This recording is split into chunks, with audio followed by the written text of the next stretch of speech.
Children know the roles and rules of their world. Adults know theirs. Children are expected to act like children, and adults like adults. But teenagers have traits of both worlds, yet belong in neither.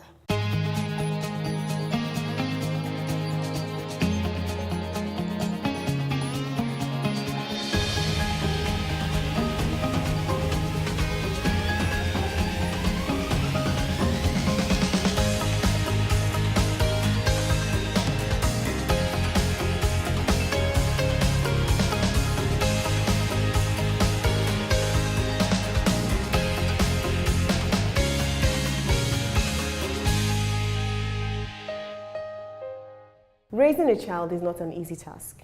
However, raising a teenager is another world altogether. The teenagers present an albeit interesting dynamic in life's growing phase for both the parent and the teenager. You are welcome to Chapters today, and we'll be talking about teenage parenting and the interesting perks that come with it. My guest is Mrs. Susan Tayo, a chartered accountant, a counselor, and also the author of the book, Let's Talk, a guide for teenage parenting. You are welcome to Chapters. Thank you very much. I'm glad to be here. Thank you. It is so nice to have you here. I came across your book in a bookshop, Latana, and it was one of the things where in this day and age, 21st century, teenagers, teenage parenting has become sort of challenging to, and before we even go into the topic, you're a mother of 4 children, and I know that right now your children you have 3 young adults and 1 teenager, so you've gone through that interesting phase of teenage parenting. Yeah. But what inspired you to write a book on this topic? Okay, to start with, I read a lot, and many times I've been told, you read so much, won't you write something? So sometimes I put things to paper, but I never got to publish it. But after becoming a parent, my children are the normal, just standard, obedient, brilliant children that I didn't have any problems with when they were growing up. But when my first, Teniola, became, I think she turned 13, 14, I saw somebody else entirely different. I was afraid. I thought, no, this can't be my daughter. I'm a quiet person too, the kind that whatever you say I should do, I do. So I wondered, when I say 1, she says 4. When I say don't, she says her own. And I wondered, where did I go wrong? So after we had our fights here and there, I say sometimes you have your teenage children and you're like maybe 2 wives in the house. You don't even know who is a parent anymore. So I started to research. I told you I read a lot. So I started looking for books where I could see what have I done wrong. But I couldn't get. I didn't find anyone that was really specific to what I was looking for. So I went online and I got a lot of information. One site will say, do this. Another site will say, don't do it that way. Then there was godly, there was ungodly. And I said to myself right there, she's almost 23 now. I said to myself, when I'm away from this parenting stage, when I've gotten it right, I'm going to first book I'll publish will be on parenting. Because I couldn't get a book to help me. I wanted something that was us here, our culture, something that was not too big, something I could just learn and read. And that's why that book came. And of course, she's 22, it took a while. She was more like a guinea pig for me. I got some, missed some, It was just like a learning experience.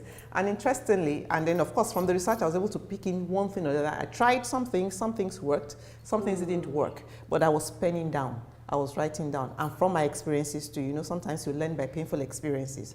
I was penning down, yes. And I said I will publish that first. And when the others grew up, because when I wrote the book, I even said it there that it's a reference book. It's not something you just sit and read and you think you remember. I still read them sometimes. When I have the youngest one who is a teenager now, sometimes when I have issues with him, she'll say, Mommy, you've forgotten. It's a stage. It will pass. Go to your book, And so even your child reminds you that it's even she reminds me that, Mommy, because she's much more mature now. It's not a different phase with friends and all that. And when I'm trying to it's getting heated between me and maybe the last 2. She reminds me, Mommy, you've forgotten. It's a stage. They will come through it. So sometimes I go back to my own book, and read and tell myself, yes, but this happened. Yeah, that's how the book came up. But which then begets the question, so what suddenly switches in the mind of a child? Is it that you just become 13, 14, and then you just, like you mentioned in the book, it's like a fight for freedom? Yeah. What suddenly happens from that beautiful 12-year-old to this interesting 13? It's adolescence. It's beyond the physical. You have things changing even in the body. There are many things from experience I learned that they get to do that they're not even, it's not that they want to do it, but it's a struggle. Now, suddenly, things are happening within the body, biological, and they're changing. They're not so comfortable because it's like they're shifting from one stage to the other stage, and they're in between. They're no longer children. They don't want you to treat them as children.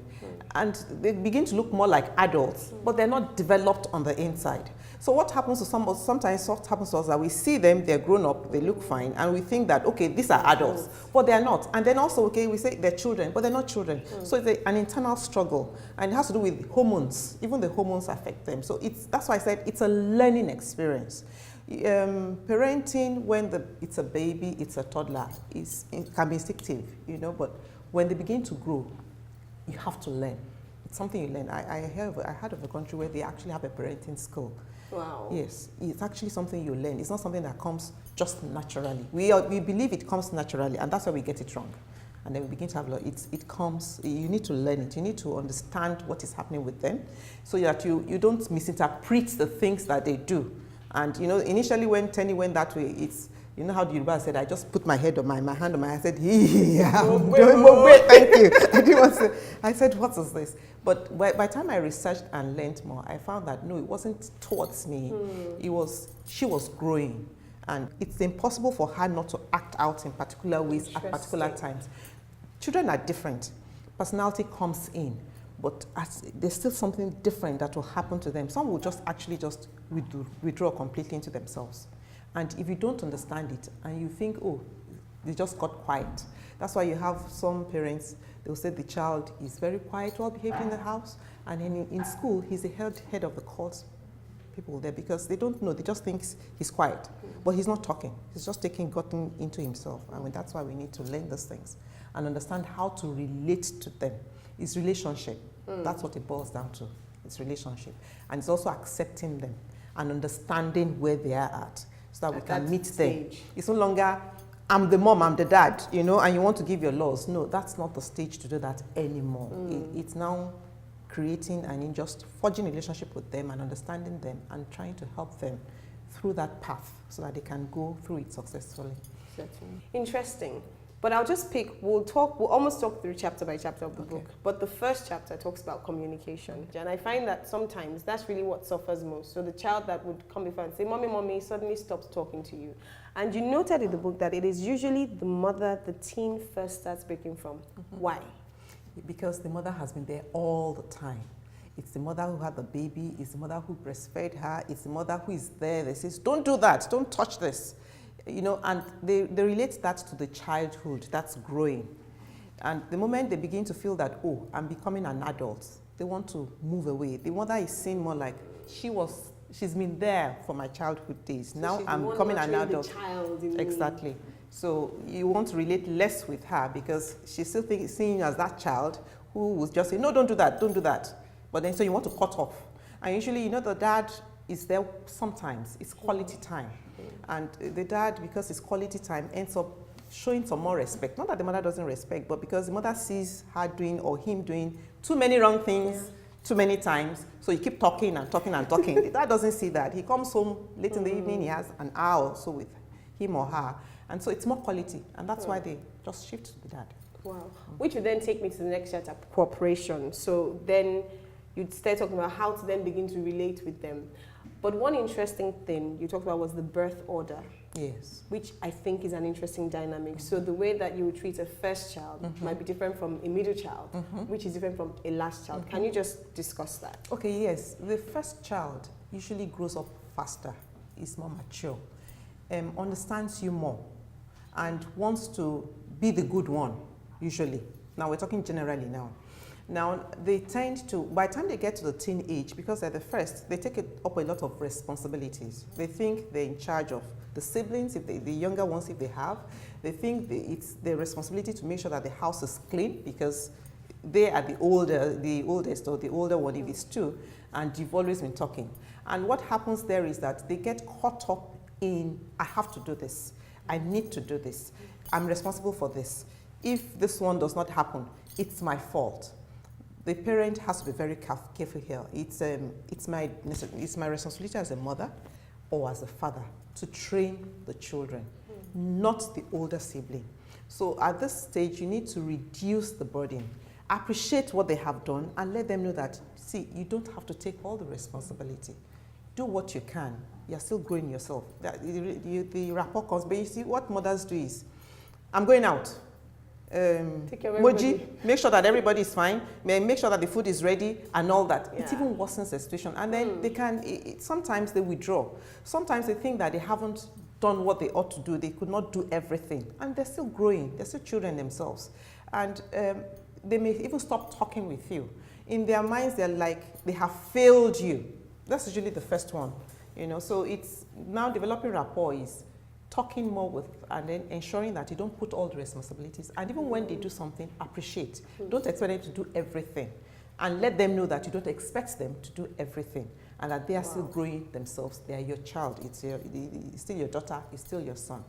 So how would you then relate with the middle or the last one? Is it to then put more responsibility on them? Not necessarily. The first one just comes with taking too much responsibility, and that's, you need to cut that off so that you can retain communication with that. The second child comes with a different thing entirely. The second child, if you have 3 children, that's when you have a middle child. Because he or she believes the first one has responsibility issues. The last one is always the baby of the house. He never does anything wrong anyway. Why did you beat? Why did you touch? And so for him or her, he's not seen. That's the problem with the second born. Nobody notices, so I can do whatever I want to do. So they don't even want to take responsibility. They do the minimum possible, you know, because they just feel that there's no attention on me anyway. It's either the first one or the last one. So, and then you need to be careful there. Those are the ones that will go to school. They're intelligent, but they may not do well because nobody is looking. They believe that nobody, not that they don't care, but there's no attention. They're the ones who can become cult members because no attention. So you don't even know who he is or who she is. And there's not. So for the second one, if you have 3 children and you have a middle child, they're the ones who should actually sit more with and talk to get to know them and let them know that they're appreciated. That the fact that they're in between does not mean anything. You know, you love them all equally, you know, and they're appreciated. And then, of course, and that's why you can actually give responsibility. So you can let them see that, yes, you can also take some responsibility, and I will appreciate whatever you do. That's for the second. So for the last ones, we also need to communicate with them. And then we need to be careful how we reprimand the older ones against whatever they have done to them. You know, try and listen out. Not just in my head, she's the youngest or he's the youngest, so you shouldn't have touched her, or you shouldn't have. We need to listen and let the child know that you are listening. Exactly. That you're not going to be supporting him or her all the time. Exactly. And that's the way to relate to those ones. And of course, give responsibilities too. That they are, no matter how young you are, there are things you can also do, and I'm going to hold you accountable to it. That helps for the last one. So much to learn about parenting, but we have to go on a short break now. We'll be right back, still talking about the book Let's Talk, a guide for teenage parenting.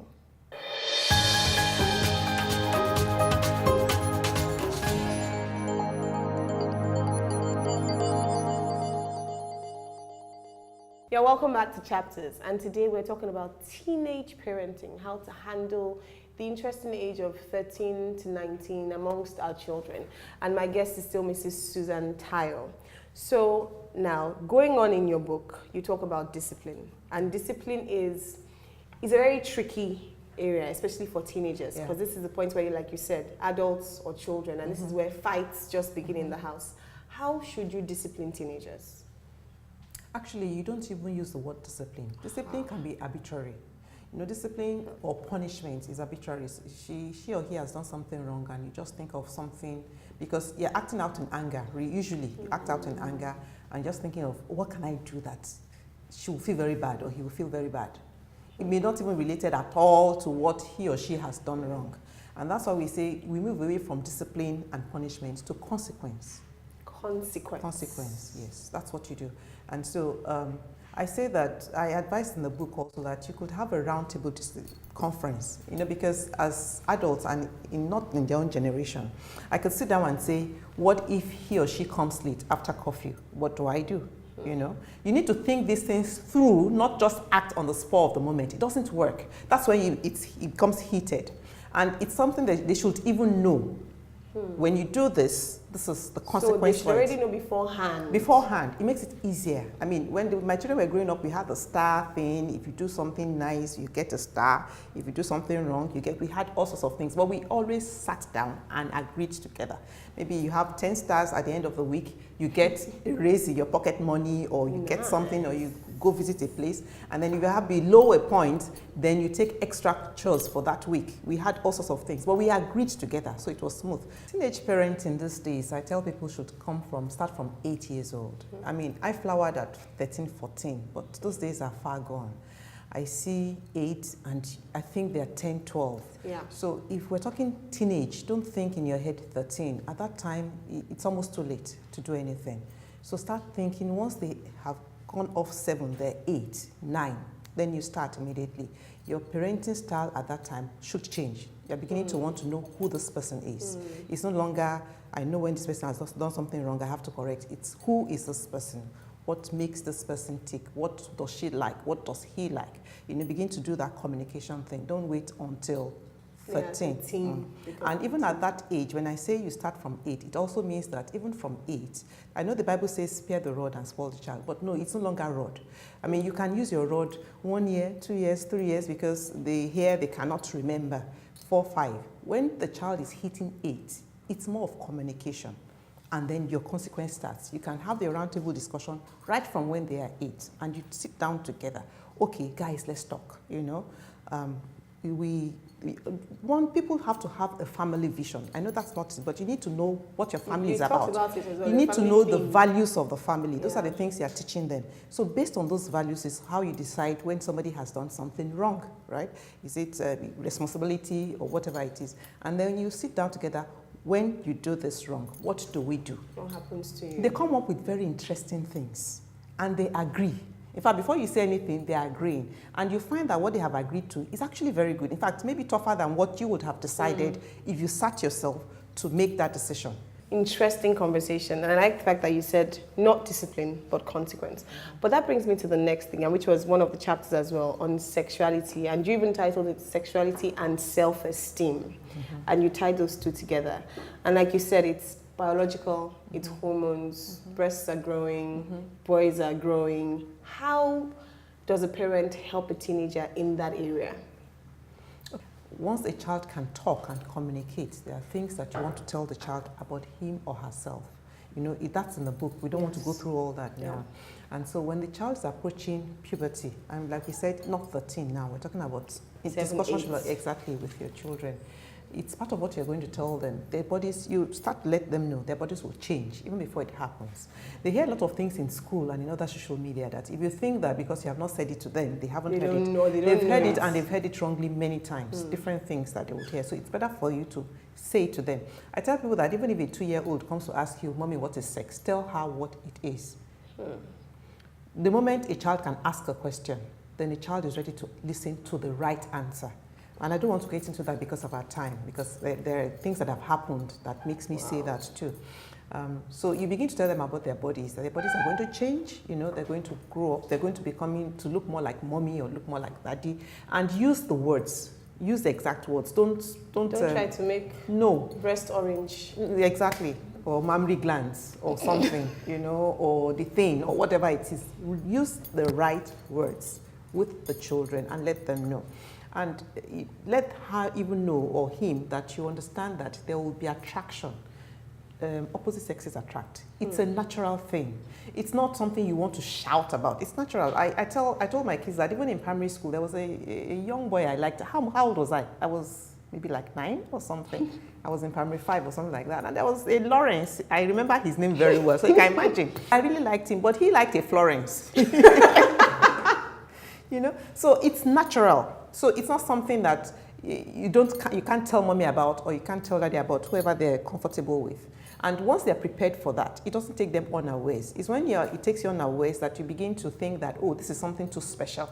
Oh, then you begin to give it more weight than it actually is. But once they're prepared for it, they don't give it that much weight. They know it's a natural thing. And then, of course, you know that at this stage, it's just friendship. And it's not that you say, oh, you must not talk to boys. It doesn't work. No. It's just to emphasize that friends, you're friends. You must not have a deep relationship. When my daughter actually taught me something, you know what? She said to me that, I never thought about it. She said, yes, that when these attractions come, we had discussed that day about it. And it's like, when this guy enters, something happens in her. That what she does is that she goes close to the guy and becomes his friend. So she begins to try to talk to him like she would talk to any other person. And she says after a while, and so her friends will now go to her, to what can we do, you know? I said she became the advisor in that class. And it's very good. Instead of running away from that person, it doesn't work, because the more you run away, you know, the more the feelings will come, like the person is so special and all that. But move close and be friends. By the time you become friends, it just fizzles out, because you just talk naturally and all that. So those, like, the big thing just goes away from it. So you tell them about their bodies, you tell them that they could have friends, male, female, you know, but of course, because you're talking to them also that you don't go into deep relationship because you're not emotionally prepared yet. You're not mature enough to handle such emotions. You're in school to read. And I advise also that don't make it a one-all-purpose discussion. Try to look for, because when you are calling them at that age and you say, I want to talk to you, there's tuning off. It's like a serious thing. They don't want that kind of serious, heavy thing. So find ways and means. Maybe when you're in the kitchen cooking a meal together, maybe you're in the salon, you know, maybe one of the ways that helped me with my daughter is when that makeup thing came, you know, it comes. They learn that, okay, they're beginning to look like adults and they want to look nicer. They know that people put makeup, and of course sometimes they overdo it. Don't get exasperated. It's a phase. It would pass. And the way you handle it matters a lot to what happens. So what did I do? Sometimes when it's a lot, it's nice. You know, I've tried to look for something nice about it. Normally if I want to react, I would say, ooh, no, but I try to look for something nice, and then I put in just quietly.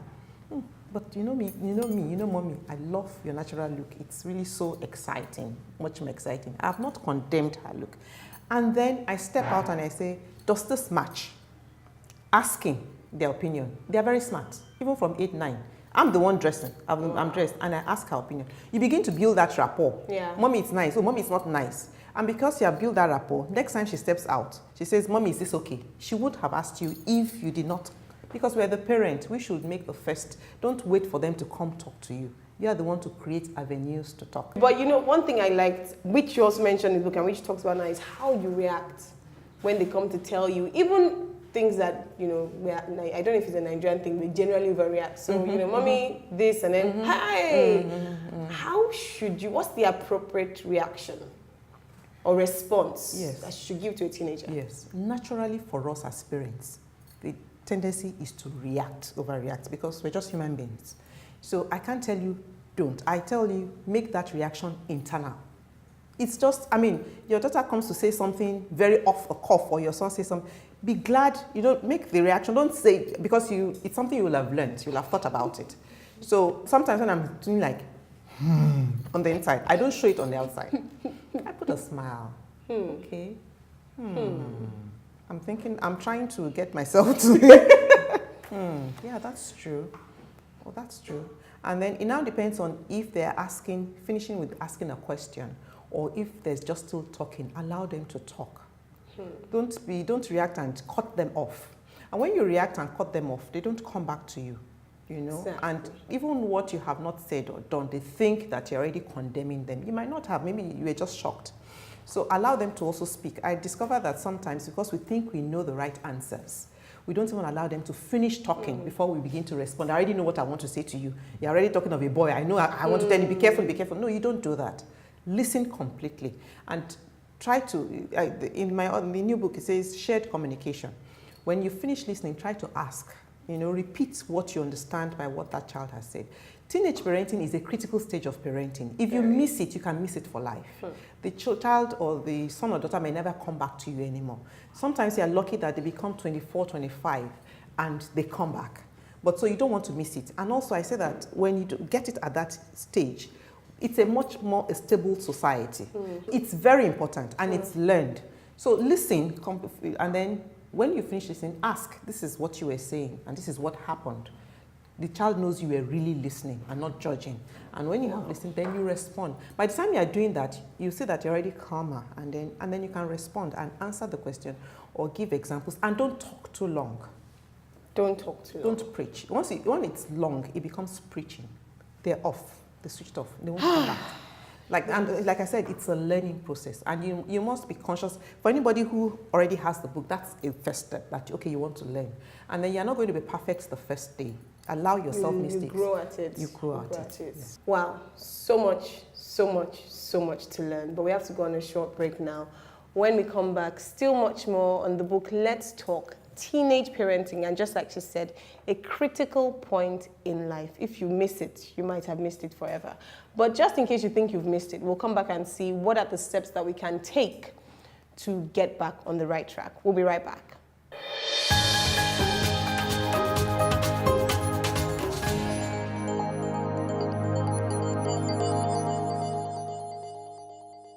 You're welcome back, and you're still watching Chapters. Today we're talking about teenage parenting and how to help our teenagers as parents to navigate that very interesting time of life. And I'm still talking with Mrs. Susan Tayo.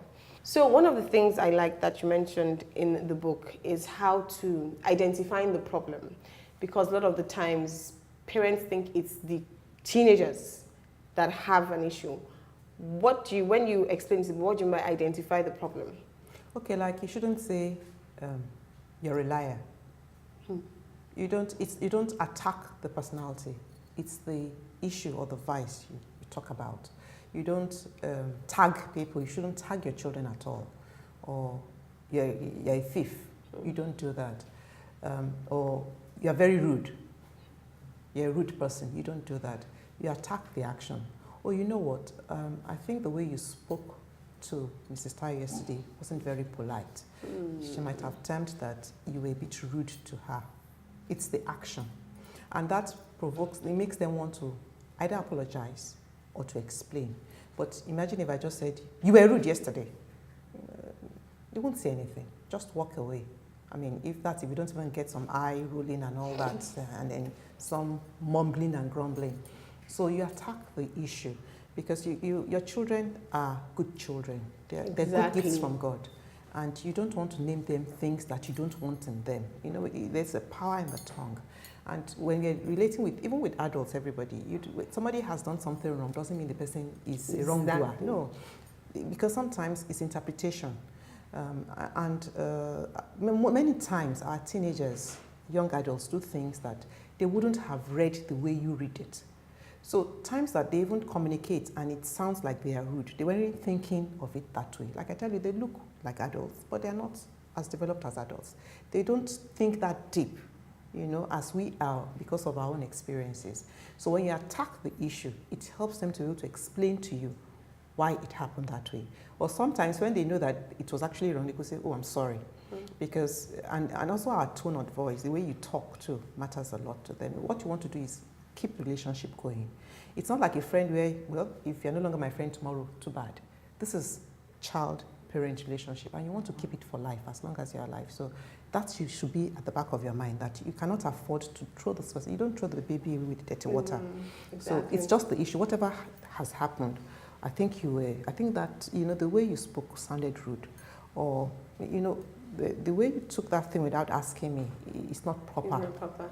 And I think parents should also learn to isolate issues. So something happens tomorrow, you don't say, that's how you did. You don't ever do that. And you did that 2 years ago. No, you don't ever do that. You say it at that time and you let it go. If that same mistake happens, address that mistake. Because once you begin to say, you're already tagging the person, that means you're saying, this is you. Exactly. And that's what we're saying it shouldn't be. Exactly. But for parents who are watching, and so maybe they didn't start teenage parenting, maybe they've not even started, and their teenagers are 19 and the matter is already out of hand. How can they begin to find some form of reconciliation? Okay, that's even why I wrote the new book. Exactly. So you have a new book now Yes. called It's All Gone Wrong. Is it too late? And like you said, it's a sequel to this book. To that book. So after this book came out, a lot of people were very happy with it, but I got a lot of questions. Well, it's gone wrong already. I've lost communication with my teen.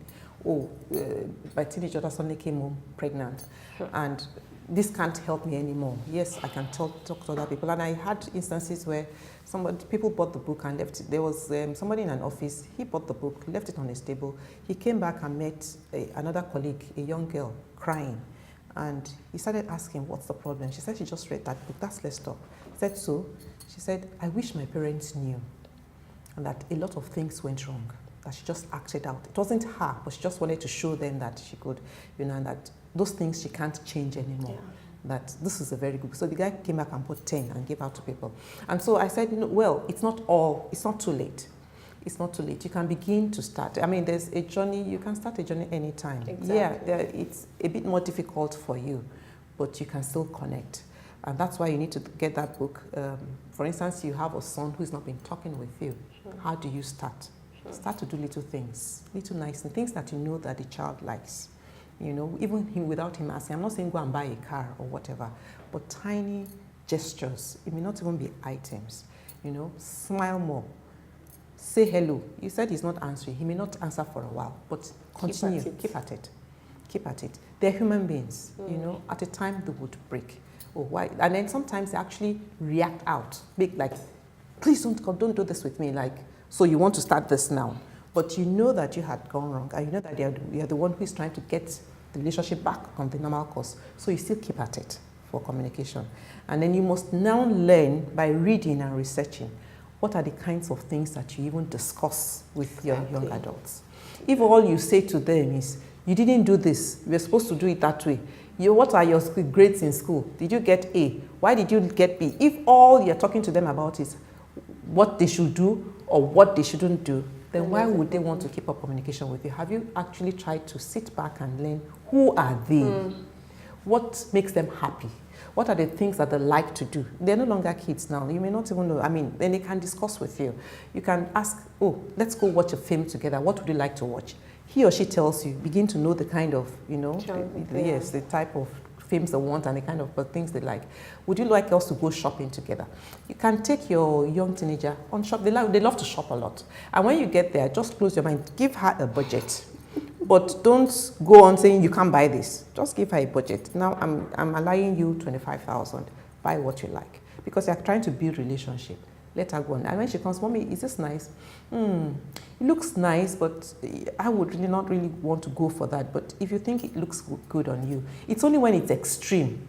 Their dressing would change normally. It's just a growing phase. That does not mean that they would grow up, dressing that way. And so it's only when it's very extreme that you need to react. You must choose your battles. That's what I'm trying to say. Choose your battles. Wow. Relating with teenagers, finding a balance and everything in the mix. But you ended, and I like the way you ended, on a godly note. After all is said and done, and after everything, you still have to pray. Take you back to God in prayer. Yes. Wow. Do everything like you were not praying, and pray like you were not doing anything. That's it. We found fantastic parents that still turned out children that you don't even know where they came from. So there's a place for prayer, but don't depend on just prayer. Do your own part like you were not praying, and then pray like you're not doing anything. That's it. And where can people get copies of the book? And so now it's 2 books. Let's talk, and this is 3 in 1 volume. This is 3 in 1. Yes, you have volume 1, volume 2, volume 3 to cater for those 10 topics there. Depression, teen addictions, communication issues. It's all there. These are strong topics, and they're not things that people talk about. They don't want to talk about it normally. Your teenage daughter, 14, just comes home of 16, says, I'm pregnant, and you thought she was a virgin. You didn't even know, And then the school says your son has been rusticated because of cults, and you thought he was the best child at home. So what can you do? So those books, this book has tried to address all those issues. Yeah, the books are in a few bookshops. You have it in Glendora at Ikeja City Mall shopping, and then you have it. The new one will get to Lantana too. The old one is in Lantana, and then I have it on Konga, on Gigi, and then I'm also a bit on social media, Godly Teens 2013. You know, if you send me a mail or you send me a Twitter or something, we can arrange to get it delivered to you if you can't get to any of those shops to get them. Fantastic. Thank you for being such an amazing guest. Thank you very much. Thank you so much. Thank you for bringing me on, and I'm glad. I pray that some people have really been helped by this program. Thank you. Thank you. We have learned so much today, but I think one of the most important things is parenting is not by instinct. The fact that you have brought a child into the world does not mean that you know how to take care of that child. We all have to learn. There is learning to be done at every stage and in every phase of your child's life. Let us get out there and buy these 2 books and learn more of how to teach our children from not even just teenagers. Like we've heard, the new teenage age is 8. It's not 13. It is our desire that we raise godly, strong teenagers that can do great things in the world. Thank you for watching, and until the next time, God bless you.